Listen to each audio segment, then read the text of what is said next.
Today we're talking pistol squats. As you can see, I look like a pistol, like a little gun. Stretching, you can't know where I stretch. Because just like in a lifting shoe, it gives you a bit more stability. Gives you a bit more range of motion. Today we're talking pistol squats, pistol hacks. Alright, a common misconception with pistols is that it takes a whole lot of strength to get down into a one-legged squat. Good news is that's not necessarily the case. I've seen plenty of big strong guys that can back squat a whole lot, but it's their ankle mobility stopping them from getting down into the position on one foot. So let's talk a few of the things we can do.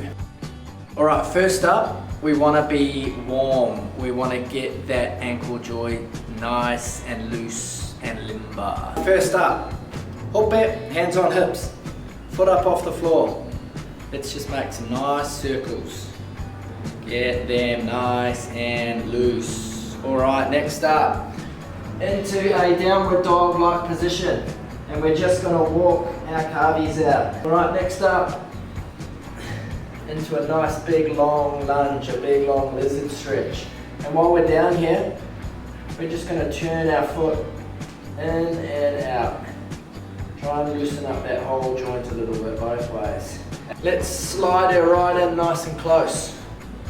Really sit out over. So I'm not really in much of a lunge anymore. I'm sitting over the ankle, really trying to open this bad boy out, get that knee right over my toes. You can even step out into the side, getting a nice long stretch this way.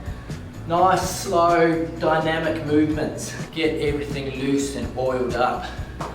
All right, tip number one. This one's not really a hack. This is just something that's gonna help you get down there, help with the range of motion in the ankles. So we'll take a small little plate, 2.5 kilos. So we pop that on the ground. Whee, that almost stood upright. And then we're gonna stand our heel on that. That's gonna give you the same benefit as a set of lifting shoes. So lifting shoes have a nice cute little wedge in the back, bringing you upright and forward so that you don't have to worry about so much of the ankle mobility when you're doing a squat, and it's going to bring your quads into it a lot more. So slipping a little wedge underneath is going to help with that as well. So under your foot, and it's much easier to come down into our pistol position. That is tip number one. Another little movement I do with a lot of my clients, people learning pistols, is we do a thing called a pistol rollout. I've got a cool little video of this I put up on my Instagram a while back, showing a few progressions with that. So if you haven't already, check that one out. Pistol rollouts like so. So the main thing is we're going to be working on the negative phase of the movement the most. We're going to really slow ourselves down, giving ourselves time to get into position, giving ourselves time to work out the balance, the stability, all of those little things, not just the strength. So what we're going to do is we're going to lower ourselves right down all the way until we fall. So don't worry, you're supposed to fall down. Don't be embarrassed.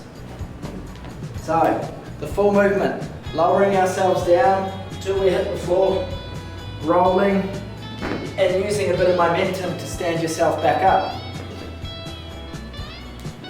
As you get better, you want to use less momentum. Maybe confidence is the problem. That's where another little thing we can do is we can sit down into our squat, nice normal squat. And then from here, look, everybody should be able to do this. Everybody should have the mobility to be able to sit in a squat and move yourself out into a one-legged squat. We should all have the range of motion to be able to do that. So that's a good little test. If you can get yourself down here and shift yourself out and back, you know you're probably there. You know you can probably start standing and go straight into it. Another thing we can do is we can hold on to something. That's gonna as well give you time under tension as you go down through the movement, but be aware, don't pull yourself up with your arm if you can avoid it. Hold on down somewhere low. There's no point holding up here if I'm going down there. So I'm holding on, I'm coming down, and I'm standing up. But I'm trying not to pull myself too much. I'm just trying to use this to help stabilize myself a little bit, because stability is another big one with this. Being able to stay stable and push yourself back up. Even if you can, try and just hold the hand there and not actually use it unless you have to. Alright, so I've got my ebook coming out shortly, all about resistance bands. It's called Train Wherever the Fuck You Want. So that's up for free, so head on over to my website and get yourself your copy of my ebook.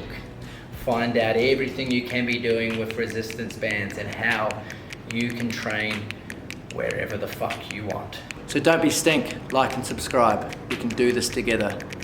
1 million subscribers.